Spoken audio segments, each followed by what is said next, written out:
Hi friends, welcome back to my channel. ഞാൻ നിങ്ങളുടെ സ്വന്തം അലീന. അപ്പോൾ ഇന്ന് വന്നിട്ടുള്ളത് നമ്മുടെ ഒരു സബ്സ്ക്രൈബർ അയച്ചു തന്ന ഒരു പുതിയ സ്റ്റോറി ആയിട്ടാണ്. അപ്പോൾ നമുക്ക് കേൾക്കാം. സമയം രാവിലെ 9 മണിയാകുന്നു. സേവ്യർ അച്ചായൻ്റെ ചായക്കടയിൽ കാലിച്ചായയും കുടിച്ചുകൊണ്ടിരിക്കുന്ന രവിയുടെ മനസ്സിലേക്ക് പഴയ കാലങ്ങൾ മിന്നി മറഞ്ഞുകൊണ്ടിരുന്നു. 3 അനിയത്തിമാരുടെ വിവാഹവും ഇളയ അനിയൻ്റെ പഠിത്തവും പ്രാരാബ്ധവുമൊക്കെയായി നല്ല പ്രായം മുഴുവനും കൂടപ്പിറപ്പുകൾക്ക് വേണ്ടി ത്യജിച്ചവനാണ് രവി.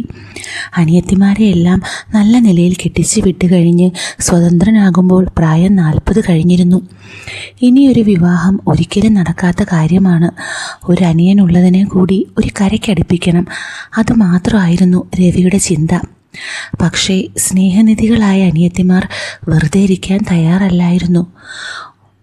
ഒന്ന് കെട്ടിക്കഴിഞ്ഞ് ഒഴിഞ്ഞതാണെങ്കിലും ഇനിയുള്ള കാലം ചേട്ടനൊരു കൂട്ട് വേണം എന്ന് തീരുമാനിച്ച് അവർ എല്ലാവരും കൂടി കൊണ്ടുവന്നതാണ് ഇന്ന് രവിയുടെ ഭാര്യയായി വീട്ടിൽ നിൽക്കുന്നത്. 3 വർഷം മുമ്പായിരുന്നു രവിയുടെ വിവാഹം. ഒരു രജിസ്റ്റർ മാരേജിൽ ഒതുക്കിയെങ്കിലും ഇപ്പോൾ സന്തുഷ്ട കുടുംബമായി കണ്ണെത്താ ദൂരത്ത് കിടക്കുന്ന പറമ്പിലെ കൃഷികളും മറ്റുമൊക്കെ നോക്കി ജീവിക്കുന്നു. റബ്ബറും ഏലവും കുരുമുളകും മലകളും താഴ്വരകളും പ്രകൃതി മനസ്സറിഞ്ഞ് അനുഗ്രഹിച്ച സ്ഥലമായിരുന്നു അവിടം. ദൂരെ നിന്ന് ബസ്സിൻ്റെ ഹോൺ മുഴങ്ങിയതും കാലി ഗ്ലാസ് മേശപ്പുറത്തേക്ക് വെച്ച രവി വെപ്രാളത്തോടെ തന്നെ പൈസയും നൽകി പുറത്തേക്കിറങ്ങി. എന്താ രവി, നിനക്കിന്ന് വല്ലാത്ത സന്തോഷമാണല്ലോ? ചായ അടിച്ചുകൊണ്ടിരുന്ന സേവ്യർ അച്ചായൻ തിരക്കി. ഇന്ന് അനിയൻ്റെ പഠിത്തമൊക്കെ കഴിഞ്ഞ് വരുന്ന ദിവസമല്ലേ അച്ചായ? വെറുതെ അല്ല ഈ വെപ്രാളം, അയാൾ പറഞ്ഞുകൊണ്ട് ജോലി തുടർന്നതും രവി ബ്രേക്ക് ചവിട്ടി നിർത്തിയ മുന്നിലേക്കെത്തി. നിമിഷങ്ങൾക്കുള്ളിൽ ഡോറും തുറന്ന് തൻ്റെ പ്രിയപ്പെട്ട അനിയൻ രാജീവ് പുറത്തേക്കിറങ്ങി. അവൻ്റെ മുന്നിൽ ചേട്ടനെ കണ്ടതും ഓടി വന്ന് കെട്ടിപ്പിടിച്ചു. എടാ അനിക്കുട്ടാ, നീ അങ്ങ് ക്ഷീണിച്ചു പോയല്ലോ. അവിടെ സമയത്ത് കഴിക്കാനും കുടിക്കാനും ഒന്നും കിട്ടില്ലേ? തൻ്റെ തോളിലേക്ക് ചാഞ്ഞ അവനെ നിവർത്തിക്കൊണ്ട് തിരക്കി. പേര് രാജീവ് എന്നാണെങ്കിലും എല്ലാവരും വിളിക്കുന്നത് അനിക്കുട്ട എന്നാണ്. വന്നിറങ്ങിയതേ ഉള്ളൂ ഞാൻ. അതിനു മുമ്പേ തുടങ്ങിയോ പരിഭവം പറച്ചിൽ? അനി ചോദിച്ചു. പരിഭവമൊന്നും അല്ലടാ, നീ ശരിക്കും ക്ഷീണിച്ച പോലെയുണ്ട്. ഇനി മുതൽ ഇവിടെ ഉണ്ടല്ലോ ഞാൻ. വാ, നമുക്ക് വല്ലതും കഴിക്കാം, എനിക്ക് നല്ല വിശപ്പുണ്ട്. കടയിൽ നിന്ന് കഴിച്ചാൽ നിൻ്റെ ചേട്ടത്തി നമ്മളെ കൊല്ലും ചെക്ക. നീ വരുമെന്നറിഞ്ഞ് വെളുപ്പിനെ തുടങ്ങിയ പാചകമാണ് അവിടെ. ആണോ? എങ്കിൽ വീട്ടിൽ നിന്ന് കഴിച്ചേക്കാം. ഹോസ്റ്റലിൽ ആഹാരം കഴിച്ചു മടുത്തു ഞാൻ. ഇനി ഏട്ടത്തിയമ്മ ഉണ്ടല്ലോ എല്ലാത്തിനും, അനി പറഞ്ഞു ചെറു ചിരിയൊക്കെ ബൈക്കിന് പിന്നിലേക്ക് കയറി. 2 പേരും വിശേഷങ്ങളൊക്കെ പറഞ്ഞ് വീട്ടിലേക്ക് യാത്രയായി. രവിയും അനിയനും തമ്മിൽ പ്രായത്തിൽ നല്ല വ്യത്യാസമുണ്ട്. രവിക്ക് 43ഉം അനിക്ക് 24ഉമാണ് പ്രായം. ശരിക്കും പറഞ്ഞാൽ ഒരു ചേട്ടനേക്കാൾ ഉപരി ഒരു മകനെ പോലെ തന്നെയായിരുന്നു രവി അവനെ കണ്ടതും വളർത്തിയതുമൊക്കെ. 10-15 മിനിറ്റത്തെ യാത്രയ്ക്കൊടുവിൽ അനി പഴമയുടെ പ്രതാപം വിളിച്ചോതുന്ന ആ ഓടിട്ട വലിയ വീടിൻ്റെ മുറ്റത്തേക്കിറങ്ങി. അവൻ 4 പാടുമൊന്ന് നോക്കി. കഴിഞ്ഞ 3 വർഷമായി ഹോസ്റ്റലിൽ തന്നെ ആയിരുന്നു ജീവിതം മുഴുവനും അർപ്പിച്ചിരുന്നത്. ചേട്ടൻ്റെ വിവാഹത്തിന് മുമ്പ് പഠനം തുടങ്ങിയെങ്കിലും കല്യാണശേഷം വീട്ടിൽ നിന്നത് 5-6 ദിവസമാണ്. പിന്നെ കൂടുതൽ അവധി ഉള്ളപ്പോഴൊക്കെ വരുമെങ്കിലും ചേട്ടത്തിയമ്മായും വലിയൊരു അടുപ്പമൊന്നും കാണിക്കാൻ കഴിഞ്ഞിട്ടില്ലായിരുന്നു അവന്. ഇന്നിവിടെ നിൽക്കുമ്പോൾ വല്ലാത്തൊരു ഭംഗിയായിരുന്നു ആ വീടിനും ചുറ്റുപാടിനുമൊക്കെ.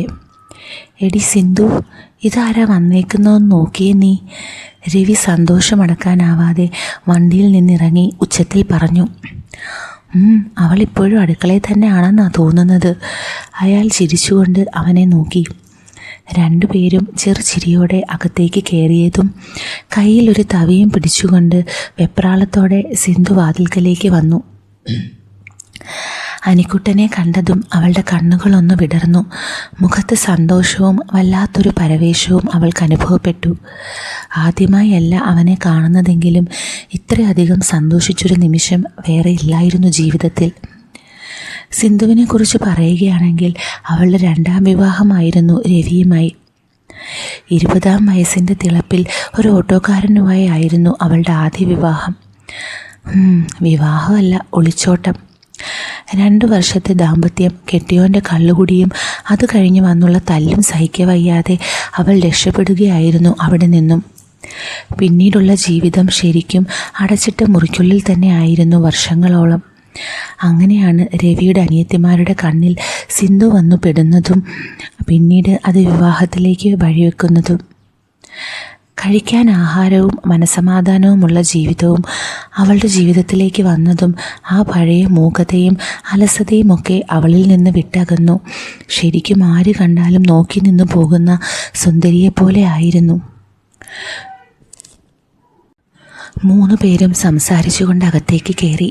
ഇതിനിടയിൽ തൻ്റെ മുറിയിലേക്ക് കയറി ഡ്രസ്സൊക്കെ മാറി വന്ന അനിക്കുട്ടൻ കാണുന്നത് ടേബിളിൽ ആഹാരങ്ങൾ വിളമ്പി നിറയ്ക്കുന്ന സിന്ധുവിനെയാണ്. കൂടെ രവിയേട്ടനും സഹായിക്കാനുണ്ട്. 2 പേരും കൂടി എന്നെ തീറ്റിപ്പിക്കാനുള്ള പുറപ്പാടിലാണോ? നീയല്ലേ പറഞ്ഞത് ഹോസ്റ്റലിൽ ആഹാരമൊക്കെ മടുത്തെന്നും ഇനിയുള്ള സമയം ഏടത്തിയമ്മയുടെ കൈകൊണ്ടുണ്ടാക്കിയ ആഹാരം കഴിക്കണമെന്നൊക്കെ രവി ചിരിച്ചുകൊണ്ട് പറഞ്ഞു. അതൊക്കെ പറഞ്ഞു, എന്നാലും ഇതെല്ലാം കൂടി ഞാനെങ്ങനെ കഴിക്കാനാണ്? പയ്യെ സമാധാനത്തോടെ ഇരുന്ന് കഴിച്ചാൽ മതി അനിക്കുട്ട, സിന്ധു അവനെ നോക്കി ചിരിച്ചുകൊണ്ട് പറഞ്ഞു. എന്നാലും എൻ്റെ ഏടത്തിയമ്മേ, ഏട്ടനും കൂടി ഇരിക്ക്, നമുക്ക് ഒരുമിച്ച് കഴിക്കാം. ഞാൻ രാവിലെ കഴിച്ചിട്ടാണ് നിന്നെ വിളിക്കാൻ വന്നത്. ഇനി നീയും നിൻ്റെ ഏടത്തിയമ്മയും കൂടി എന്താന്ന് വെച്ചാൽ കാണിച്ചോ. രവി ചിരിച്ചുകൊണ്ട് പുറത്തേക്കിറങ്ങി. അനിക്കുട്ട, ഞാൻ പറമ്പിലോട്ട് ഇറങ്ങുവാടാ. ഓഹോ, അപ്പോൾ എന്നെ ഒറ്റയ്ക്കിട്ട് ഏട്ടനും പോകുവാണോ? പോടാ, നീ പറമ്പിലേക്കൊന്നും വരണ്ട. ഇനി മുതൽ സിന്ധുവിൻ്റെ കൂടെ കൂടിക്കോ. അവൾ നിനക്ക് ഇഷ്ടമുള്ളതൊക്കെ ഉണ്ടാക്കി തരും കഴിക്കാൻ. എന്ത് പറഞ്ഞാലും അവസാനം കഴിക്കുന്ന കാര്യത്തിൽ നിർത്തിക്കോണം. അനി ചിരിച്ചുകൊണ്ട് കഴിക്കാനായിരുന്നു കൂടെ സിന്ധുവും. രവി പുറത്തേക്കിറങ്ങി കഴിയുമ്പോഴാണ് അവൻ തൻ്റെ ഏടത്തിയമ്മയെ ശരിക്കും ഒന്ന് കാണുന്നത്. എന്ത് സുന്ദരിയാണ് എൻ്റെ ഏടത്തിയമ്മ. അവളുടെ മുഖസൗന്ദര്യം ആസ്വദിച്ചു നോക്കിപ്പോയ അനി മനസ്സിൽ പറഞ്ഞു. 2 പേരും പരസ്പരം വിശേഷങ്ങളൊക്കെ പറഞ്ഞ് ചിരിച്ചും തമാശകൾ പറഞ്ഞും കഴിക്കാൻ തുടങ്ങി. അനിയാണെങ്കിൽ വല്ലാത്തൊരു ഉന്മേഷത്തിൽ തന്നെ ആയിരുന്നു. വർഷങ്ങൾക്ക് ശേഷമാണ് ഇത്രയും രുചിയുള്ള ആഹാരം കഴിക്കുന്നത് തന്നെ. ഏടത്തി, അനി വിളിച്ചു. എന്താ അനിക്കുട്ട? അടിപൊളിയാണ് കേട്ടോ പാചകം. എത്ര നാളിന് ശേഷമാണെന്നറിയാവോ ഇത്രയും നല്ല ആഹാരം കഴിക്കുന്നത്? നീയോ നിൻ്റെ ഏട്ടനെ പോലെയാണോടാ അനിക്കുട്ട? അതെന്താ ഏട്ടത്തി? അല്ല, നിൻ്റെ ഏട്ടനും ഇത് തന്നെയാണ് പറയുന്നത്, സിന്ധു ചിരിച്ചുകൊണ്ട് പറഞ്ഞു.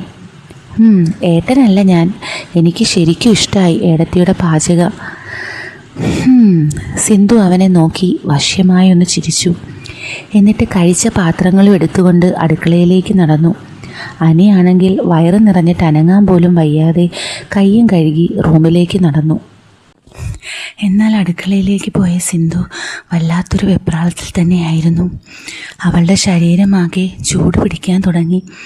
അടക്കി നിർത്തിയ പലതും പുറത്തേക്ക് ഒഴുകാൻ നിൽക്കുന്നത് പോലെ ഒരു മായാലോകത്തായിരുന്നു അവൾ. വർഷങ്ങളായി അടക്കി നിർത്തി വെച്ചിരുന്ന കാമം വീണ്ടും ആവേശത്തോടെ ഉണർന്നത് രവിയുമായി കല്യാണം ഉറപ്പിച്ചപ്പോഴായിരുന്നു. എന്നാൽ അതിന് ഒട്ടും ആയുസില്ലാത്ത പോലെ ആയിരുന്നു ഇവിടേക്ക് വന്നപ്പോൾ സംഭവിച്ചത്. ആദ്യത്തെ 1-2 മാസം നല്ലപോലെ രവിയുമായി കൊരുത്ത് കിടന്നിട്ടും അവളെ ഒന്ന് അടക്കി നിർത്താൻ പോലുമുള്ള കഴിവ് രവിക്കില്ലായിരുന്നു. എന്നാൽ കഴിഞ്ഞ 1 വർഷമായി അവൾ കാത്തിരുന്നത് ഈ ഒരു നിമിഷത്തിന് വേണ്ടിയായിരുന്നു. തൻ്റെ ഭർത്താവിൽ നിന്ന് ഒട്ടും സുഖം കിട്ടാത്ത, ഒട്ടും സന്തോഷമില്ലാതെ കഴിയുമ്പോഴാണ് അനിക്കുട്ടൻ ഒരാഴ്ചത്തെ അവധിക്ക് വീട്ടിലേക്ക് വരുന്നതും ഈ കാത്തിരിപ്പിനുള്ള കാരണം ഉണ്ടാവുന്നതും. ഏട്ടൻ്റെ നിർദ്ദേശപ്രകാരം രാവിലെ ഉറക്കത്തിൽ നിന്ന് വിളിച്ചുണർത്താൻ മുറിയിലേക്ക് കയറിയ സിന്ധു കാണുന്നത് ബോധം പോലും ഇല്ലാതെ മലർന്നു കിടന്നുറങ്ങുന്ന അനിക്കുട്ടനെയാണ്. എന്നാൽ അവളുടെ കണ്ണുകൾ ശരിക്കും പതിഞ്ഞത് അവൻ്റെ മുഖത്തേക്കല്ലായിരുന്നു. ഷർട്ടില്ലാതെ കിടക്കുന്ന അവൻ്റെ ആ ഉറച്ച ശരീരവും ഉടുത്തിരിക്കുന്ന കൈലിയുമൊക്കെയാണ് സിന്ധുവിൻ്റെ കണ്ണുകളിൽ പതിഞ്ഞത്. തിരിഞ്ഞോടണോ നിൽക്കണോ എന്ത് ചെയ്യണമെന്നറിയാതെ ഒരു നിമിഷം സ്തംഭിച്ചു നിന്ന അവൾ ശരിക്കും അറിയുകയായിരുന്നു താൻ ചൂടുപിടിക്കുകയാണെന്ന്. തല താഴ്ത്തി നിന്ന സിന്ധു വീണ്ടും അവൻ്റെ അരക്കെട്ടിലേക്ക് കണ്ണോടിച്ചു. ആ കാഴ്ചകൾ അവൾക്ക് പുതിയ അനുഭവം സൃഷ്ടിച്ചു. അവൾ കണ്ണിമ വെട്ടാതെ അവനെ നോക്കി നിന്നു. ഇനി തിരികെ പോയാൽ അവനെ കിട്ടാൻ കാത്തിരിക്കണമെന്നറിയാമായിരുന്ന സിന്ധു കാഴ്ചകൾ മതിവരുവോളം ആസ്വദിച്ചിട്ടാണ് പുറത്തേക്കിറങ്ങിയത്. തൻ്റെ കാത്തിരിപ്പെല്ലാം ഇന്നലെ കഴിഞ്ഞ പോലെ തോന്നിയ അവൾ അടുക്കളയിൽ നിന്ന് അയവിറക്കി. ഇനിയും പിടിച്ചു നിൽക്കാൻ പറ്റില്ലെന്നറിയാമായിരുന്ന അവൾ അനിക്കുട്ടനെ കൊതിപ്പിച്ച് തൻ്റെ വരുതിയിൽ കൊണ്ടുവരാനുള്ള പരിപാടിയിലായിരുന്നു. 24 മണിക്കൂറും പറമ്പിലെ പണിയെന്നും പറഞ്ഞ് നടക്കുന്ന കെട്ടിയോനുള്ളത് ഒരനുഗ്രഹമായി തോന്നി. നിമിഷങ്ങൾ മുന്നോട്ട് പോയി. ഇനി എന്തായാലും ഉച്ചയ്ക്ക് കഴിക്കാനല്ലാതെ രവിയേട്ടനെ എവിടേക്ക് നോക്കണ്ട. ആ അവസരം മുതലെടുക്കണമെന്ന ചിന്തയോടെ അവൾ കയ്യും കഴുകി നേരെ പോയത് ബാത്റൂമിലേക്കായിരുന്നു. അകത്തേക്ക് കയറി നൈറ്റിയും അടിപ്പാവാടയും ഒരുമിച്ച് ചുരുട്ടി അരയിലേക്ക് തിരികെ വെച്ചു. അപ്പോഴാണ് അടുക്കളയിൽ നിന്ന് ഏട്ടത്തി എന്നുള്ള നീട്ടിവിളി കേട്ടത്. ആ അനിക്കുട്ട അതാ വരുന്നു. അവൾ അത് പറയുമ്പോൾ ശരീരവും വല്ലാതെ തുടിച്ചിരുന്നു. അവനെ ഒന്ന് കൊതിപ്പിക്കണമെന്ന ചിന്തയിൽ നൈറ്റ് 2 സൈഡിൽ നിന്നും പൊക്കി അരയിലേക്ക് തിരികെ അവൾ അടുക്കളയിലേക്ക് കയറി.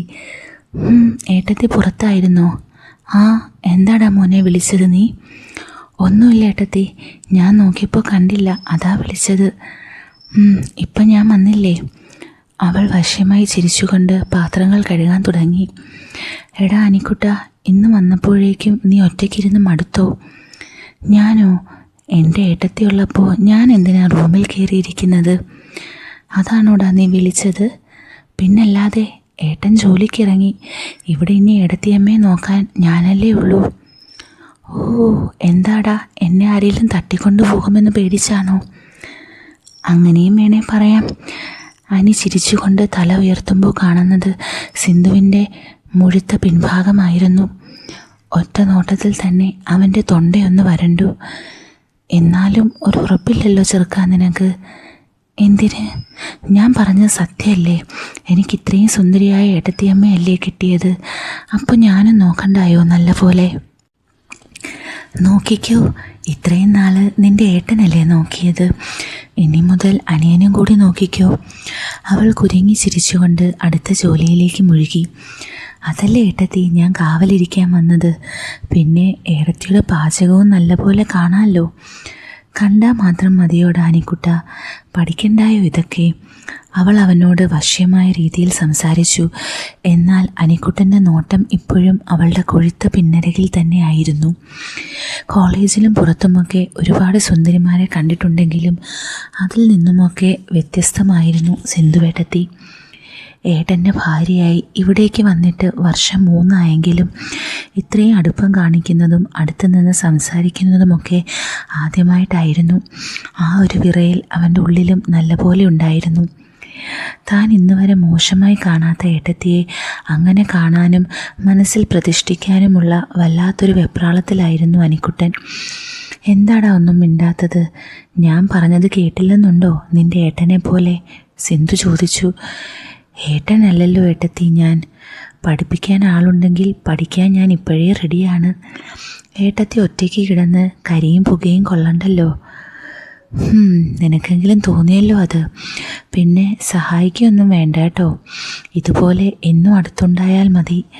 അവൾ പറഞ്ഞുകൊണ്ട് തിരിയുമ്പോഴാണ് അനി ആ മേനിയഴക് ശരിക്കും ഒന്ന് കാണുന്നത്. അവളെക്കുറിച്ച് വർണ്ണിച്ചാൽ സിനിമാ നടി അഭിരാമിയുടെ ഒരു മുഖഛായയൊക്കെ ഉണ്ടെങ്കിലും ശരീരപ്രകൃതം വളരെ വ്യത്യസ്തമായിരുന്നു. 5.5 അടി പൊക്കമുള്ള സിന്ധുവിന് വയസ്സ് 33. കാണാൻ നല്ല വെളുപ്പും കൊഴുത്തുരുണ്ട ശരീരവും ഒതുങ്ങിയ വയറും നല്ല വിരിവൊത്ത അരക്കെട്ടുമൊക്കെ ആയിരുന്നു. പിന്നഴകാണെങ്കിൽ ആരുടെയും കണ്ണിനെ ഒന്ന് കുളിർപ്പിക്കുമായിരുന്നു. എന്നാൽ അനിക്കുട്ടൻ വീണുപോയത് ശരിക്കും ഇപ്പോഴായിരുന്നു. ഒരു നീല നിറത്തിലുള്ള കോട്ടൺ നൈറ്റി ആയിരുന്നു ഏടത്തിയുടെ വേഷം. കറുത്ത നിറത്തിലുള്ള അടിപ്പാവാടയും അവൻ നല്ലപോലെ കണ്ടു. വെളുത്ത കാലുകളും കാലിൽ പടർന്നു വളരുന്ന കറുത്ത രോമങ്ങളും അവൻ്റെ കണ്ണുകൾ പതിയെ പതിയെ മേലോട്ട് കയറി. അവൻ്റെ ആർത്തിയോടെയുള്ള നോട്ടം കണ്ട സിന്ധു അവനെ പിടിച്ച് റൂമിനകത്തേക്ക് കയറ്റാൻ കൊതിച്ചുപോയി. എന്താടാ അനിക്കുട്ട, നീ ഏടത്തി ആദ്യമായി കാണുന്ന പോലെ നോക്കുന്നത്? സിന്ധുവിൻ്റെ ചോദ്യം കേട്ട അവൻ സ്വപ്നത്തിൽ എന്ന പോലെ ഞെട്ടിക്കൊണ്ട് ചുണ്ടിൽ പുഞ്ചിരി വിടർത്തി. എൻ്റെ ഏടത്തി 3 വർഷമായി വന്നിട്ട് എനിക്കിതുപോലെ അടുത്ത് നിൽക്കാനും ഏടത്തിയുടെ സ്നേഹം കിട്ടാനുമൊക്കെ ഒരുപാട് കൊതിച്ചതാ ഹോസ്റ്റലിൽ നിൽക്കുമ്പോൾ. അതാണോടാ, ഇനി എൻ്റെ അനിക്കുട്ടന് ഏടത്തിയുടെ സ്നേഹം എന്നും കിട്ടും പോരെ? അവൾ ചിരിച്ചുകൊണ്ട് പറഞ്ഞു. പിന്നെ അവിടെ ഒരു സംസാരം തന്നെ ആയിരുന്നു കുറേ നേരത്തേക്ക്. തമ്മിൽ തമാശകൾ പറഞ്ഞും ഇടയ്ക്കിടയ്ക്ക് സിന്ധു ശരീരം കാണിച്ച് കൊതിപ്പിച്ചും അനിയെ വന്ന ദിവസം തന്നെ അവളിലേക്ക് അടുപ്പിച്ചിരുന്നു. ഉച്ചയ്ക്ക് ആഹാരം കഴിക്കുമ്പോഴും രാത്രിയിൽ കിടക്കാൻ പോകുമ്പോഴുമൊക്കെ അവളുടെ ഒരു അധിക ശ്രദ്ധ എപ്പോഴും കൂടെ തന്നെ ഉണ്ടായിരുന്നു. ഇതൊക്കെ കണ്ട് രവിയും വല്ലാതെ സന്തോഷിക്കുമ്പോൾ അയാൾ അറിഞ്ഞിരുന്നില്ല തൻ്റെ അനിയൻ്റെ മേലെ സിന്ധുവെന്ന ജേഴ്സി പശുവിൻ്റെ കണ്ണുകൾ ഉടക്കിയെന്നും അവനെ വശീകരിക്കാൻ നടക്കുവാണെന്നും. ആ രാത്രി കണ്ണിലേക്ക് ഉറക്കമൊന്ന് പിടിക്കാൻ സിന്ധു കുറച്ച് പണിപ്പെട്ടെങ്കിലും അനിക്കുട്ടൻ എന്തെന്നില്ലാത്ത സന്തോഷത്തിലായിരുന്നു ഉറങ്ങാൻ കിടന്നത്. തൻ്റെ സുന്ദരി ഏടത്തിയമ്മയെ ഓർത്ത് അവരുമായി സംഗമത്തിൽ ഏർപ്പെടുന്നതോർത്ത് നിർവൃതി പൂണ്ടും എന്തെന്നില്ലാത്ത ആനന്ദത്തിലായിരുന്നു അവൻ. പിറ്റേന്ന് പതിവ് പോലെ 6 മണി ആയപ്പോൾ തന്നെ ഉറക്കത്തിൽ നിന്നും എഴുന്നേറ്റ സിന്ധുവിൻ്റെ ശരീരം ആകെ വരിഞ്ഞു മുറുക്കിയ അവസ്ഥയിലായിരുന്നു. 1 വർഷം മുമ്പ് താൻ അബദ്ധത്തിൽ കണ്ട ആ കാഴ്ച ഇന്ന് മനഃപൂർവ്വം ഒന്ന് കാണണം. മതിവരുവോളം നോക്കി നിന്ന് അതിനെ മനസ്സിലേക്ക് പടർത്തണം. പലതും അവളുടെ മനസ്സിലേക്ക് മിന്നി മാഞ്ഞുകൊണ്ടിരുന്നു. ചായ ഉണ്ടാക്കി കെട്ടിയോനെ വിളിച്ചുണർത്തി കൊടുത്തിട്ട് സിന്ധു റൂമിൽ നിന്ന് പുറത്തേക്കിറങ്ങുമ്പോൾ ആ വാതിലും പിടിച്ച് ചാരിയിട്ടാണ് അനിയൻ്റെ മുറിയിലേക്ക് പോയത്. വാതിൽ കുറ്റിയിട്ട് കിടക്കുന്ന ശീലമില്ലാത്തതുകൊണ്ട് ആ കാര്യത്തിൽ കൂടുതൽ റിസ്ക് എടുക്കേണ്ടി വന്നില്ല അവൾക്ക്. അഴിഞ്ഞു കിടന്ന മുടിയും വാരിക്കെട്ടി അനിക്കുട്ടൻ്റെ മുറിയിലേക്ക് കയറുമ്പോൾ വല്ലാത്തൊരു വെപ്രാളമായിരുന്നു ആ മനസ്സിലാകെ. അകത്ത് കയറി അവൾ കാണുന്നത് പുതച്ചു മൂടിക്കിടക്കുന്ന അനിക്കുട്ടനെയാണ്. ആ ശരീരത്തിലേക്ക് കയറിയ ചൂട് ഒറ്റ നിമിഷം കൊണ്ട് അവസാനിച്ച പോലെയാണ് തോന്നിയത്. താൻ അത്രയും ആഗ്രഹിച്ചു വന്നിട്ട് കാണാതെ പോയതിൻ്റെ നിരാശ മുഖത്ത് അതിവേഗം പടർന്നു. ചെറു സങ്കടത്തോടെ ആണെങ്കിലും ചുണ്ടിൽ പുഞ്ചിരി വിടർത്തിയ സിന്ധു അവൻ്റെ ബാത്റൂമിലേക്ക് കയറി ഇന്നലെ ഊരിയിട്ട ഡ്രസ്സുകൾ ഓരോന്നായി എടുക്കാൻ തുടങ്ങി. അവൻ ഇട്ടിരുന്ന ഷർട്ടും കൈലിയുമൊക്കെ കയ്യിലേക്ക് എടുക്കുമ്പോഴാണ് അതിൽ ചുരുണ്ടു കൂടിയിരുന്ന അവൻ്റെ നിക്കർ താഴേക്ക് വീഴുന്നത്. അത് കണ്ടതും സിന്ധുവിൻ്റെ ശരീരത്തിൽ നിന്ന് അകന്നുപോയ ആ ചൂടും ആവേശവും അതിവേഗത്തിൽ ശരീരത്തിലേക്ക് പാഞ്ഞു കയറി. അവൻ്റെ വസ്ത്രങ്ങൾ മാറോട് ചേർത്ത് പിടിച്ച് അവളൊരു ദീർഘശ്വാസം എടുത്തു. എൻ്റെ അനിക്കുട്ട, അവൾ മെല്ലെ ഒന്ന് മുരണ്ടു. ഇനിയും അവനില്ലാതെ ജീവിക്കാൻ പറ്റില്ലെന്ന് ഓർത്തുപോയ അവൾ കയ്യിലിരുന്ന തുണിയെല്ലാം താഴേക്ക് വെച്ചിട്ട് തിരികെ വന്ന് അവനെ നോക്കി നിന്നു. എന്നാൽ കൂടുതൽ നേരം അവിടെ നിൽക്കുന്നത് ശരിയല്ലെന്ന് മനസ്സിലാക്കിയ അവൾ പാതി അടഞ്ഞ കണ്ണുകളുമായി തുണിയും വാരി പുറത്തേക്കിറങ്ങി. ഇപ്പോഴും അനിക്കുട്ടൻ പുതച്ചു മൂടി തന്നെയായിരുന്നു ഉറക്കം. ഇനിയും എനിക്ക് വയ്യ ഇങ്ങനെ കൊതിച്ച് സമയം കളയാൻ. എനിക്ക് വേണം എൻ്റെ അനിക്കുട്ടൻ്റെ എല്ലാം. എൻ്റെ പൊന്നെ, ഏടത്തിയെ കൊല്ലല്ലേടാ കള്ള, അവൾ ഉള്ളിൽ പറഞ്ഞുകൊണ്ട് പുറത്തേക്കിറങ്ങി. നിമിഷങ്ങൾ മുന്നോട്ട് പോയി. സമയം രാവിലെ 9 മണിയോടടുക്കുന്നു. എന്തുറക്കമാണ് അനിക്കുട്ടാ ഇത്? ചായ കുടിക്കാനായി അടുക്കളയിലേക്ക് വന്ന അവനെ കണ്ടുകൊണ്ട് സിന്ധു തിരക്കി. എത്ര നാളായെന്നറിയോ നല്ലപോലെ ഒന്ന് ഉറങ്ങിയിട്ട്? ഉറങ്ങിക്കോ, ഏട്ടൻ്റെ കുട്ടിക്കുറുമ്പനല്ലേ നീ? സിന്ധു ചിരിച്ചുകൊണ്ട് പറഞ്ഞു. ഓഹോ, പറഞ്ഞതുപോലെ ഏട്ടൻ എവിടെ പോയി? നിൻ്റെ ഏട്ടന് പറമ്പിൽ പോകാതെ ഒരു സമാധാനവും കിട്ടില്ലല്ലോ. രാവിലെ തന്നെ പോയിട്ടുണ്ട് അങ്ങോട്ട്. അപ്പോൾ ഇന്നലത്തെ പോലെ ഇന്നും ഞാനും എൻ്റെ ഏടത്തിയും മാത്രമായല്ലേ? അതിനി എന്നും അങ്ങനെയാടാ, നമ്മൾ മാത്രമേ കാണൂ. അവൾ ചെറുചിരിയോടെ ചായ നീട്ടുമ്പോൾ അവളുടെ ദേഹത്തേക്കുള്ള അനിക്കുട്ടൻ്റെ നോട്ടം ഒന്ന് കാണേണ്ടത് തന്നെയായിരുന്നു. ആഹാ, സൂപ്പർ ചായ, ഏടത്തിയെ പോലെയുണ്ട്, അവൻ പറഞ്ഞു. ഓഹോ, രാവിലെ തന്നെ ഏടത്തിയെ പൊക്കി അടിക്കാനോടാ കുട്ടാ നീ? ഇവിടെ എന്തു പറഞ്ഞാലും കുറ്റമാണല്ലോ. നല്ല രുചി തോന്നി പറഞ്ഞതാ എൻ്റെ ഏടത്തിയമ്മേ. എങ്കിൽ അങ്ങനെ ആവട്ടെ. അതിരിക്കട്ടെ, ഇനി എന്താ പരിപാടി? ഒരു പരിപാടിയില്ല, ഈ അടുക്കളയിൽ തന്നെ കൂടണം. ഓഹോ, എന്നാൽ പണിയും എടുക്കേണ്ടി വരും, പറഞ്ഞേക്കാം, സിന്ധു ചിരിച്ചുകൊണ്ട് പറഞ്ഞു. ഏട്ടത്തി പറയുന്ന പണിയെല്ലാം ഞാൻ എടുക്കും, പോരെ? അനിക്കുട്ടൻ ചായയൊക്കെ കുടിച്ചുകൊണ്ട് അവളുടെ കൊഴുത്തുരുണ്ട ശരീരം കൊത്തി വലിക്കാൻ തുടങ്ങി. പുറംതിരിഞ്ഞു നിൽക്കുന്ന അവൾ കാണാതെ അവളെ നോക്കി വെള്ളമിറക്കി നിന്ന അനി ഒരാവേശത്തിൽ തന്നെയായിരുന്നു. തൻ്റെ ഏട്ടൻ്റെ ഭാര്യയാണ്, ഏടത്തിയമ്മയാണ് എന്നൊക്കെയുള്ള ചിന്ത ഇന്നലെ ഒരു ദിവസം കൊണ്ട് തന്നെ അവൻ്റെ മനസ്സിൽ നിന്ന് മാഞ്ഞിരുന്നു. എന്നാൽ പെണ്ണുങ്ങളുമായി അധികം ഇടപഴകാത്ത അവന് ഏടത്തിയെ കയറി പിടിക്കാനുള്ള ധൈര്യവുമില്ലായിരുന്നു. ഇങ്ങനെ നോക്കി നിന്ന് രസിക്കാനും ഒരു സുഖമുണ്ടല്ലോ എന്ന ചിന്തയിൽ അവൻ അവളെ ചുറ്റിപ്പറ്റി നിന്നു.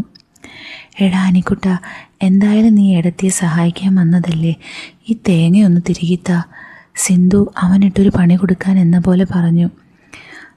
അതാണോ വലിയ കാര്യം? അവൻ വേഗം തന്നെ അവളുടെ കയ്യിൽ നിന്ന് തേങ്ങയും വാങ്ങി സ്ലാബിന് മുകളിൽ സെറ്റ് ചെയ്തിരുന്ന ചിരവയുടെ അടുത്തേക്ക് നീങ്ങി ചുരണ്ടാൻ തുടങ്ങി. അവൻ അറിയില്ലെന്നും വിചാരിച്ച് പറഞ്ഞതാണെങ്കിലും അവൻ്റെ ആ പ്രവൃത്തിയിൽ സിന്ധു ശരിക്കും അത്ഭുതപ്പെട്ടിരുന്നു. എടാ അനിക്കുട്ട, നീയാൾ കൊള്ളാലോ, ഇതൊക്കെ അറിയായിരുന്നോ നിനക്ക്? ഇതൊക്കെ സിമ്പിളല്ലേ ഏട്ടത്തി, ഇനി എന്തൊക്കെ കാണാൻ കിടക്കുന്നു അപ്പോൾ? ഓ, എന്ത് കാണിച്ചാലും കുഴപ്പമില്ല, നിൻ്റെ ഏട്ടനില്ലാത്തപ്പോൾ മതിയല്ല, അവൾ വശ്യമായി പറഞ്ഞുകൊണ്ട് അവനെ ഒന്ന് നോക്കി. ഏട്ടനുണ്ടായാലും എനിക്കൊരു കുഴപ്പമില്ല ഏടത്തിയെ സഹായിക്കാൻ. എന്നിട്ട് വേണം നിൻ്റെ ഏട്ടൻ്റെ കയ്യിൽ നിന്ന് വഴക്ക് കേൾക്കാൻ. ഏട്ടൻ്റെ പൊന്നനിയനല്ലേ നീ? എങ്കിൽ ഏടത്തി എനിക്കും പൊന്നാണ്. എൻ്റെ ഈ ഏടത്തിയമ്മയ്ക്ക് വേണ്ടി വിയർപ്പൊഴുക്കാനും പണിയെടുക്കാനും ഒക്കെ ഞാൻ ഇനി എന്നും കൂടെ കാണും, പോരെ? അത്രയ്ക്കിഷ്ടമാണോടാ എന്നെ നിനക്ക്? അവൻ്റെ ആ സംസാരത്തിൽ കുളിരി കയറിയ സിന്ധു അടുത്തേക്ക് ചേർന്നുകൊണ്ട് ചോദിച്ചു. പിന്നല്ലാതെ, ഇഷ്ടം മാത്രമല്ല, കുറച്ച് അസൂയ കൂടിയുണ്ട് എനിക്ക്. അതെന്തിനാടാ? എൻ്റെ ഏട്ടൻ്റെ ഭാഗ്യമല്ലേ ഇത്രയും സുന്ദരിയായ ഒരു ഏടത്തിയെ കിട്ടിയത്, എനിക്ക് ഏട്ടത്തിയമ്മയെ കിട്ടിയത്. പിന്നെ ഈ നാട്ടിലെങ്ങും ഇല്ല ഇത്രയും സ്നേഹമുള്ള ഏടത്തി. മതി മതി, എന്നെ പൊക്കി പൊക്കി താഴെ ഇടുവോടാ നീ? വീഴുമ്പോൾ പിടിക്കാനല്ലേ ഞാനിവിടെ നിൽക്കുന്നത്. നീ എൻ്റെ ഭാഗ്യടാ മോനെ. അവൾ കൈയെത്തി അവൻ്റെ മുടിയിഴകളിൽ മെല്ലെ തഴുകി.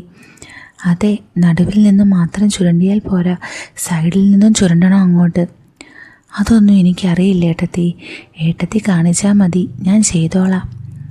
അയ്യടാ, കാണിക്കുമ്പോൾ ആ ജോലി ഞാൻ ചെയ്യണ്ടായോ? വേണമെങ്കിൽ ഒന്ന് പഠിപ്പിക്കാം.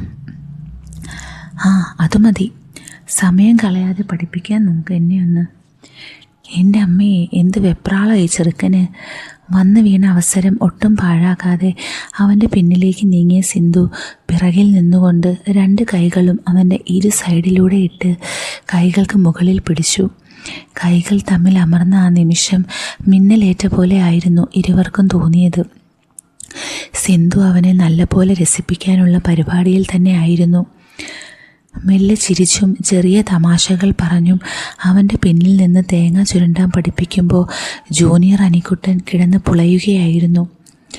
ഒരിക്കലും തീരരുത് എന്ന് ആഗ്രഹിക്കുന്ന ഏടത്തിയമ്മയുടെ സ്പർശനവും ശരീരത്തിൽ നിന്ന് വമിക്കുന്ന മാദക ഗന്ധവും അവനെ ശരിക്കും വികാരഭരിതനാക്കി. മെല്ലെ മെല്ലെ അവളും അവൻ്റെ പിന്നിലേക്ക് കൂടുതൽ അമർന്ന് തേങ്ങ ചുരുണ്ടുന്നത് പഠിപ്പിക്കുന്നത് പോലെ സംസാരിച്ചു. എങ്ങനെയുണ്ട് അനിക്കുട്ട, ഇഷ്ടമായോ ഏട്ടത്തി പഠിപ്പിക്കുന്നത്? അവൻ്റെ പിന്നിൽ നിന്ന് കെട്ടിപ്പിടിച്ചുകൊണ്ട് പതിയെ കാതിൽ ചോദിച്ചു. ആ ഏട്ടത്തി, ഞാനിപ്പോൾ പഠിക്കുന്നുണ്ട് നല്ല പോലെ. എന്ത് രസമാണിത് പഠിക്കാൻ. ഇനിയും എൻ്റെ കുട്ടനെ ഏട്ടത്തി ഓരോന്ന് പഠിപ്പിക്കാൻ കേട്ടോ. കൈയൊന്ന് താഴ്ത്തി സിന്ധു ചിണുങ്ങിക്കൊണ്ട് അവനിൽ നിന്ന് അകന്നു മാറി. അങ്ങനെ അനിക്കുട്ടൻ തേങ്ങ ചുരണ്ടാൻ പഠിച്ചു അല്ലേടാ? പഠിക്കുകയൊക്കെ ചെയ്തു, പക്ഷെ നാളെ മറന്നാൽ ഇതുപോലെ ഒന്ന് സഹായിക്കണം കേട്ടോ. അതൊക്കെ ഏടത്തിയമ്മയ്ക്ക് അറിയാമടാ കുട്ട, അവൾ പറഞ്ഞുകൊണ്ട് അടുത്ത പണിയിലേക്ക് കടന്നു. അനിക്കുട്ടനാണെങ്കിൽ കൈയൊക്കെ തുടച്ചുകൊണ്ട് ഹാളിലേക്ക് കയറി. ഇതെവിടെ പോകുന്നടാ? ഒരു ജയില് ചെയ്ത് കഴിഞ്ഞപ്പോൾ തന്നെ കുഴഞ്ഞോ? ആര്, ഞാനോ? ഒരു ദിവസം മുഴുവനും ഉറക്കൊഴിഞ്ഞ് പണിയെടുത്താലും ഞാൻ കുഴയില്ല കേട്ടോ. അവൻ ചിരിച്ചുകൊണ്ട് കൈകളിലെ മസിലുകൾ പെരുപ്പിച്ച് കാണിച്ചു. ഉവ്വേ, ചെയ്തില്ലെങ്കിൽ ചെയ്യിപ്പിക്കാൻ എനിക്കറിയാമടാ കള്ള നിന്നെക്കൊണ്ട്, അവൾ മനസ്സിൽ പറഞ്ഞുകൊണ്ട് ചിരിച്ചു. അവൻ മുറിയിലേക്ക് പോയത് എന്തിനു വേണ്ടിയാണെന്ന് നല്ലപോലെ അറിയാമായിരുന്നു സിന്ധുവിന്. എന്നാൽ അതിൻ്റെ പിറകെ പോകാതെ അടുത്ത ജോലി നോക്കുകയായിരുന്നു അവൾ. ആ പകൽ മുഴുവനും അവൻ്റെ ഒപ്പം കൂടി തമാശകൾ പറഞ്ഞും ഓരോന്നൊക്കെ മനഃപൂർവ്വം കാണിച്ചു കൊടുത്തും അനിക്കുട്ടനെ നല്ലപോലെ വരുതിയിലാക്കിയിരുന്നു. 5-6 ദിവസങ്ങൾ നല്ല മൂഡിൽ തന്നെ മുന്നോട്ട് പോയി. അടുക്കളയിൽ ഇപ്പം സ്ഥിരം തേങ്ങ ചുരുണ്ടുന്ന പണി അനിക്കുട്ടൻ ഏറ്റെടുത്തിരുന്നു. അതിൻ്റെ കാരണം സിന്ധുവിൻ്റെ പിറകിൽ നിന്നുള്ള രസിപ്പിക്കുന്ന ക്രീഡകൾ തന്നെയായിരുന്നു. മുറ്റമടിക്കുമ്പോൾ നൈറ്റി പൊക്കി മുട്ടിന് മുകളിൽ കുത്തിയും, നിലം തുടയ്ക്കാൻ നിലത്തിരിക്കുമ്പോൾ കൊഴുത്തുരുണ്ട തുടകൾ കാണിച്ച് നിലം തുടച്ചും, തുണി കഴുകുമ്പോൾ അടുത്ത് വന്നിരിക്കുന്ന അവനെ ആവേശം കൊള്ളിക്കുന്ന രീതിയിൽ ഓരോന്ന് കാണിച്ചും സിന്ധു അവരങ്ങ് തകർത്തു. രണ്ടുപേരും വല്ലാതെ അടുത്തിരുന്നു. രാത്രിയായാൽ രവിയുടെ മുന്നിൽ വെച്ച് പോലും അവനോട് ഓരോന്നൊക്കെ കാണിക്കുമ്പോൾ അയാൾക്ക് അതെല്ലാം അനിയനോടുള്ള സ്നേഹപ്രകടനം മാത്രമായിരുന്നു. സമയം രാത്രി 8 മണി കഴിയുന്നു. ഏട്ടനും അനിയനും TV-യിൽ പരിപാടികൾ കണ്ടുകൊണ്ടിരിക്കുമ്പോഴാണ് സിന്ധു ജോലിയൊക്കെ ഒതുക്കി അവരുടെ അടുത്തേക്ക് വരുന്നത്. അനിക്കുട്ടനെ നോക്കി വശ്യമായി ഒന്ന് ചിരിച്ച് അവൾ ഏട്ടൻ്റെയും അനിയൻ്റെയും നടുവിലായി ആ സെറ്റിയിലേക്ക് അമർന്നിരുന്നു. ഇരിക്കുമ്പോൾ വലത് കൈകൊണ്ട് അനിക്കുട്ടൻ്റെ തുടകളിൽ താങ്ങിയായിരുന്നു അവളിരുന്നത്. അവളുടെ ആ പ്രവൃത്തിയിലൊന്ന് പുളഞ്ഞെങ്കിലും വല്ലാത്തൊരു കുളിരായിരുന്നു അവൻ്റെ ശരീരത്തിലേക്ക് കയറിയത്. നാളെ എപ്പോഴായിട്ടാ പോകുന്നത്? വേണമെങ്കിൽ കൂടെ ഞാനും വരാമായിരുന്നു, അനിക്കുട്ടൻ രവിയോട് തിരക്കി. രാവിലെ പോകണം കുട്ടാ, നീ വരണ്ട, ഇവിടെ സിന്ധു ഒറ്റയ്ക്കല്ലേ ഉള്ളൂ, രവി പറഞ്ഞു. ഓഹോ, എന്താണ് ഇത്ര നാളും ഇല്ലാത്തൊരു ഭാര്യാസ്നേഹം? ഇത്ര നാളും മാസം പോകുമ്പോൾ ഞാൻ ഒറ്റയ്ക്ക് തന്നെ ആയിരുന്നല്ലോ ഇവിടെ. രവിയുടെ സംസാരം കേട്ട് സിന്ധു തമാശ പോലെ പറഞ്ഞു. അന്ന് ആരും ഇല്ലാത്തത് കൊണ്ടല്ലേടി, ഇനി നിനക്ക് കൂട്ടിന് അനിക്കുട്ടനുണ്ടല്ലോ. അതെനിക്ക് നല്ലപോലെ അറിയാം, എനിക്ക് അവനെ ഉള്ളെന്ന്. ഇനി ഏട്ടൻ പുന്നാരി അനിയനെയും കൊണ്ട് പോകാനാണെങ്കിൽ ഞാൻ വിട്ടിട്ട് വേണമല്ലോ. ഓഹോ, അപ്പം ഏട്ടത്തിയമ്മയും മോനും സെറ്റായപ്പോൾ ഞാൻ പുറത്ത്, രവി സ്നേഹത്തോടെ പറഞ്ഞു. അതൊന്നും എനിക്കറിയില്ല, എനിക്ക് എൻ്റെ അനിക്കുട്ടനെ കൂട്ടിനായിട്ടുള്ളൂ, അവൾ പറഞ്ഞുകൊണ്ട് മെല്ലെ അവൻ്റെ കാൽമുട്ടിൽ തടവാൻ തുടങ്ങി. ഒന്ന് വാതുറന്ന് സംസാരിക്കാൻ പോലും പറ്റാത്ത രസമായിരുന്നു ഏടത്തിയമ്മ ഏട്ടൻ കാണാതെ തന്നുകൊണ്ടിരുന്നത്. എങ്കിൽ നീ എടുത്തോടി സിന്ധു കുട്ടനെ, 2 ദിവസം കഴിഞ്ഞ് വരുമ്പോൾ തിരിച്ചു തന്നാൽ മതി. ഞാൻ എടുത്തോളാം എൻ്റെ ചെക്കനെ, പിന്നെ 2 ദിവസം കഴിഞ്ഞ് തരണോ വേണ്ടയോ എന്നൊക്കെ ഞാൻ തീരുമാനിച്ചോളാം കേട്ടോ. ഓ ആയിക്കോട്ടെ. എടാ അനിക്കുട്ട, എന്ത് കൈവേഷമാടാ നീ നിൻ്റെ ഏടത്തിയമ്മയ്ക്ക് കൊടുത്തത്? കൈവേഷമൊന്നുമല്ല ഏട്ടാ, ഏട്ടന് തരുന്ന സ്നേഹത്തിൻ്റെ പാതി ഇനി മുതൽ ഏട്ടത്തിയമ്മയ്ക്ക് ഉള്ളതാണ്. എടാ കുട്ട, നീ ആൾ കൊള്ളാലോ. 3 പേരും ചിരി പടർത്തി സിനിമ കാണാൻ തുടങ്ങി. എന്നാൽ ഇരിക്കപ്പുറത്ത് ഇല്ലാതായി പോയത് അവനായിരുന്നു. അപ്പോഴാണ് മുന്നിലെ ടേബിളിലിരുന്ന് രവിയുടെ ഫോൺ റിങ് ചെയ്തത്. 2 പേരുടെയും ശ്രദ്ധ മാറി. എല്ലാ മാസവും ഏലവും കുരുമുളകുമൊക്കെ ആയിട്ട് രവി ഇടുക്കിയിലേക്ക് പോകാറുണ്ട്. അന്നൊക്കെ വീട്ടിൽ സിന്ധു ഒറ്റയ്ക്കാണെങ്കിലും ഈ പ്രാവശ്യം ദൈവം അനുഗ്രഹിച്ച പോലെ ആയിരുന്നു അവൾക്ക് കൂട്ടിനായി അനിക്കുട്ടനെ നൽകിയത്. പോയാൽ എന്തായാലും 2 ദിവസം എടുക്കും തിരിച്ചു വരാൻ. അതിനു മുമ്പ് അവനെ കൊണ്ട് നന്നായി പണിയെടുപ്പിക്കണം. അവൾ പലതും ചിന്തിച്ചു കൂട്ടി ആഹാരം വിളമ്പാനായി അടുക്കളയിലേക്ക് നടന്നു. അടുത്ത ദിവസം ഏട്ടൻ പോകുന്നത് കൊണ്ട് തന്നെ രാവിലെ തന്നെ അനിക്കുട്ടനും എഴുന്നേറ്റിരുന്നു. ഏട്ടൻ പോയ ശേഷം പതിവ് പരിപാടികളെല്ലാം കഴിഞ്ഞ് പറമ്പിൽ പോയി ജോലിക്കാരും വന്നോ എന്ന് തിരക്കി തിരിച്ച് വീട്ടിൽ വരുമ്പോൾ സമയം ഏതാണ്ട് 9 മണി കഴിഞ്ഞിരുന്നു. ഇപ്പോൾ പകലെന്നോ രാത്രിയെന്നോ ഇല്ലാതെ മനസ്സ് മുഴുവനും ഏടത്തിയെക്കുറിച്ചുള്ള ചിന്തകൾ മാത്രമാണ്. അതുകൊണ്ട് തന്നെ മെല്ലെ അടുക്കള ഭാഗം വഴി നടന്ന് വാതിൽക്കലെത്തുമ്പോൾ അകത്ത് കണ്ടത് കണ്ണിന് കുളിർമയേകുന്ന കാഴ്ച തന്നെയായിരുന്നു. വാതിലിന് താഴെ നിൽക്കുന്ന അവനെ ശബ്ദം കേട്ടതും സിന്ധു തല ഉയർത്തി നോക്കിക്കൊണ്ട് ചുണ്ടിൽ ചിരി പടർത്തി. അവനാണെങ്കിൽ ഏടത്തിയുടെ ഇരുത്ത കണ്ട് കിളി പാറിയ അവസ്ഥയിലും. മഞ്ഞ നിറത്തിലുള്ളൊരു നൈറ്റിയായിരുന്നു ഏടത്തിയുടെ വേഷം. നിലത്ത് ചെറിയൊരു കൊരണ്ടിയിലിരുന്ന് കാലും മടക്കി കുത്തി കവച്ചിരിക്കുന്ന ഏട്ടത്തി മീൻ കട്ട് ചെയ്യുന്ന പണിയിലായിരുന്നു. കാലുകൾ മടക്കി കുത്തിയിരിക്കുവാണെങ്കിലും നൈറ്റ് ചുരുണ്ടു കയറി ഏടത്തിയുടെ 2 കാൽമുട്ടുകളും നല്ലപോലെ കാണാമായിരുന്നു. ആ വെളുപ്പും കൊഴുത്തുരുണ്ട കാലുകളും അതിൽ നിറയെ പടർന്ന രോമവും സ്വർണത്തിൻ്റെ പാദസരവുമൊക്കെ അവൻ്റെ കണ്ണിന് വിരുന്നേകി. എന്താടാ അനിക്കുട്ട, കാര്യമായ ആലോചനയിലാണല്ലോ. ഞാൻ എൻ്റെ ഇടത്തിയമ്മയുടെ പണി കണ്ട് നിന്നുപോയതല്ലേ. അവിടെ നിന്ന് പോകാൻ മനസ്സിലാതിരുന്ന അവൻ ചിരിച്ചുകൊണ്ട് വാതിക്കലേക്കിരുന്നു. കണ്ടോ കണ്ടോ, ഏട്ടനില്ലാത്തതല്ലേ, ഇവിടെ അനിയൻ ഒരു കുറവും ഉണ്ടാവരുതല്ലോ. അത് പിന്നെ ഏട്ടത്തി, എനിക്കൊരു കുറവും വരുത്തില്ലെന്ന് എനിക്ക് നല്ലപോലെ അറിയാലോ. അങ്ങോട്ട് മാത്രം മതിയോ? ഞാൻ ഇങ്ങോട്ടും പ്രതീക്ഷിക്കുന്നുണ്ട് ഈ സ്നേഹമൊക്കെ. എൻ്റെ സ്നേഹം മുഴുവനും എൻ്റെ ഏട്ടത്തിക്ക് വേണ്ടിയല്ലേ? ആണോ? എങ്കിൽ 2 ദിവസം നിൻ്റെ ഏട്ടൻ പോലും ഇല്ലാത്തതാണ്. വേണേൽ നല്ലപോലെ ഒന്ന് സ്നേഹിച്ചോടാ ഏട്ടത്തിയെ, അവൾ വശ്യമായ രീതിയിൽ പറഞ്ഞു.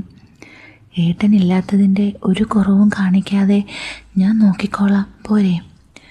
മര്യാദയ്ക്ക് നോക്കിയാൽ മതി. സിന്ധു ഒന്നിളകിയിരുന്നു കൊണ്ട് പണി തുടർന്നു. അവനാണെങ്കിൽ കണ്ണിമ വെട്ടാതെ നോക്കി വെള്ളമിറക്കി നിർവൃതി പൂണ്ടു. നിമിഷങ്ങൾ മുന്നോട്ട് നീങ്ങിക്കൊണ്ടിരുന്നു. ഉച്ചവരെ അടുക്കളയിൽ തന്നെ ആയിരുന്നു 2 പേരും.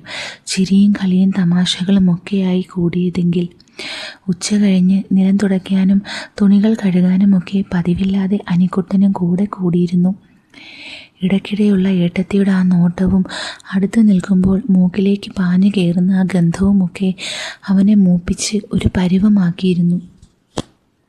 രവിയേട്ടനില്ലാത്ത കാരണം രാത്രി നേരത്തെ തന്നെ ആഹാരമൊക്കെ കഴിച്ച അനിക്കുട്ടനും സിന്ധുവും കിടക്കാനുള്ള പരിപാടിയിലായിരുന്നു. അവനെ ഇന്ന് തൻ്റെ കൂടെ തന്നെ കിടത്തണമെന്ന് മനസ്സാൽ തീരുമാനിച്ച സിന്ധു ആകെ വിങ്ങിപ്പൊട്ടാൻ നിൽക്കുന്ന അവസ്ഥയിൽ ബെഡ്ഷീറ്റ് വിരിക്കാൻ തുടങ്ങി. ഷീറ്റൊക്കെ വിരിച്ചു കഴിഞ്ഞ് ഓരോന്നൊക്കെ ഓർത്ത് അവൾക്ക് എന്തോ പോലെയൊക്കെ ആയി.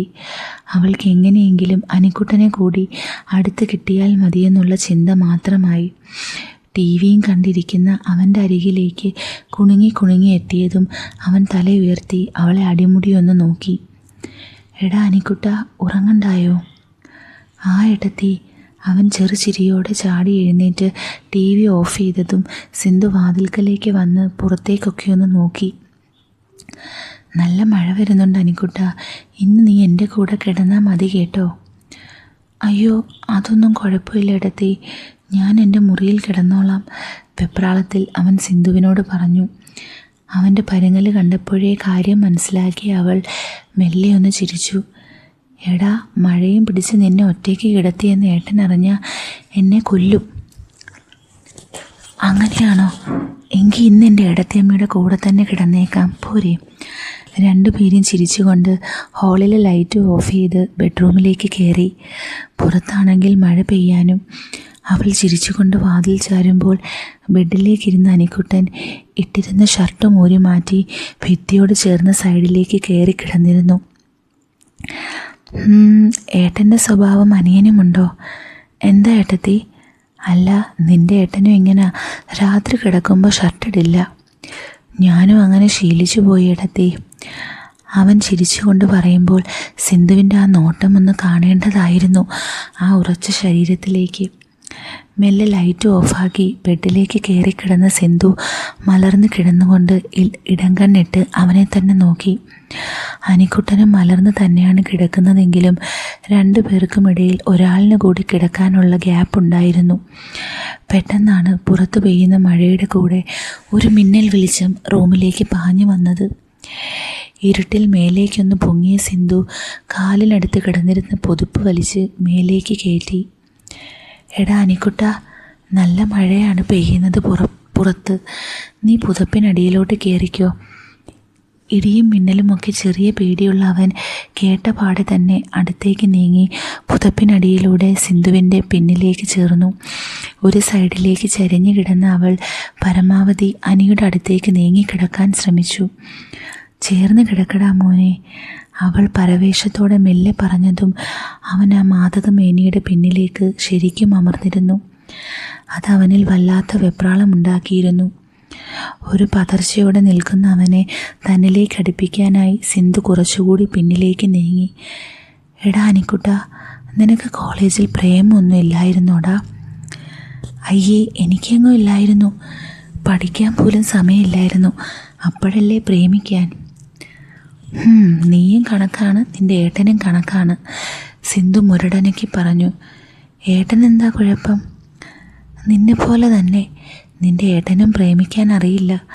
അവൾ കുലുങ്ങി ചിരിച്ചുകൊണ്ട് പറഞ്ഞതും അവൻ്റെ പരമേശ്വരമൊക്കെ മെല്ലെ മാറി. ഈ കാര്യത്തിൽ ഞാൻ എൻ്റെ ഏട്ടത്തിയമ്മയുടെ കൂടെയാണ്. ഇത്രയും സുന്ദരിയായ ഭാര്യ ഉണ്ടായിട്ട് പ്രേമിക്കാൻ പോലും ഏട്ടന് വയ്യേ. നീയും അങ്ങനെ തന്നെയല്ലേ. പിന്നെ ഏട്ടനെ കുറ്റം പറഞ്ഞിട്ട് കാര്യമില്ലല്ലോ. ഞാൻ അങ്ങനെയല്ല, എനിക്ക് പ്രേമിക്കാനൊക്കെ അറിയാം. എന്നിട്ടാണോ ഇത്രയും സുന്ദരിയായൊരു പെണ്ണ് ഇവിടെ കിടന്നിട്ട് ഒന്ന് പ്രേമിക്കാൻ പോലും നിനക്ക് തോന്നാത്തത്? ഏടത്തിയമ്മയെ പ്രേമിക്കാൻ പറ്റുമോ? ഏടൻ്റെ ഭാര്യയല്ലേ. നീ ബന്ധങ്ങളും പറഞ്ഞിരുന്നു. അവൾ ചെറിയ ശുണ്ഠി കാട്ടി ഇളകിയതും ചേർന്ന് കിടന്ന അവൻ്റെ വലത് കൈ അവൻ പോലും അറിയാതെ സിന്ധുവിൻ്റെ ഇടുപ്പിലൂടെ മുന്നിലേക്കിറങ്ങി ചുറ്റിപ്പിടിച്ചിരുന്നു. കള്ളൻ. അപ്പോൾ ചേർന്ന് കിടക്കാനും കൈ ചുറ്റിപ്പിടിക്കാനും ഒക്കെ അറിയാം, അവൾ മെല്ലെ പറഞ്ഞു. അത് പിന്നെ ഏട്ടത്തി, അവനൊന്ന് വെക്കി. ഇതുപോലെ ഒരു പേടിച്ചു തൂറി ഇങ്ങോട്ട് ചേർന്ന് കിടക്കടാ, തണുപ്പ് കൊള്ളാതെ. സിന്ധു വശ്യതയിൽ മെല്ലെ ഞെരുങ്ങിയതും അവൻ്റെ മനസ്സ് വല്ലാതെ വിങ്ങിത്തുടങ്ങിയിരുന്നു. നിമിഷങ്ങൾ മുന്നോട്ട് പോയി. എൻ്റെ അനിക്കുട്ട, ഏട്ടത്തിയമ്മയ്ക്ക് തണുക്കുന്നടാ. അവൻ്റെ കരുത്തറിയാൻ കൊതിച്ചുപോയ സിന്ധു ഉറക്കത്തിൽ എന്ന പോലെ മെല്ലെ പുലമ്പി വിളിച്ചു. ഏട്ടത്തി ഉറക്കത്തിലേക്ക് വീണെന്ന് മനസ്സിലാക്കിയ അവൻ്റെ മനസ്സും ശരീരവും വല്ലാതെ ആവേശം കാണിച്ചു. കിട്ടിയ അവസരം ഒട്ടും പാഴാക്കാതെ അവൻ പ്രവർത്തിക്കാൻ തയ്യാറെടുത്തു തുടങ്ങി. ജീവിതത്തിൽ ആദ്യമായായിരുന്നു ഇതുപോലെ ഒരു നിമിഷം. തൻ്റെ മനസ്സിന് ഒരാഴ്ചയായി ഒരു സമാധാനവും തരാതിരുന്ന ഏടത്തിയമ്മ ഇന്നിതാ എൻ്റെ കൈകളിൽ. അപ്പോൾ നമ്മുടെ ഈ സ്റ്റോറിക്കൊരു ബാക്കി പോർഷനുണ്ട്. അത് ഞാൻ നമ്മുടെ ടെലഗ്രാം ചാനലിലായിരിക്കും ഇടുന്നത്. അപ്പോൾ നിങ്ങൾക്ക് ഈ സ്റ്റോറി ഇഷ്ടപ്പെട്ടെങ്കിൽ നിങ്ങൾ സപ്പോർട്ട് ചെയ്യണം. നല്ല റീച്ച് ഉണ്ടെങ്കിൽ ഞാൻ പോർഷൻ ടെലഗ്രാമിൽ ഉടനെ തന്നെ ഇടും. അപ്പോൾ പുതിയ സ്റ്റോറിയായിട്ട് കാണുന്നവരെ good night. With love, Aleena.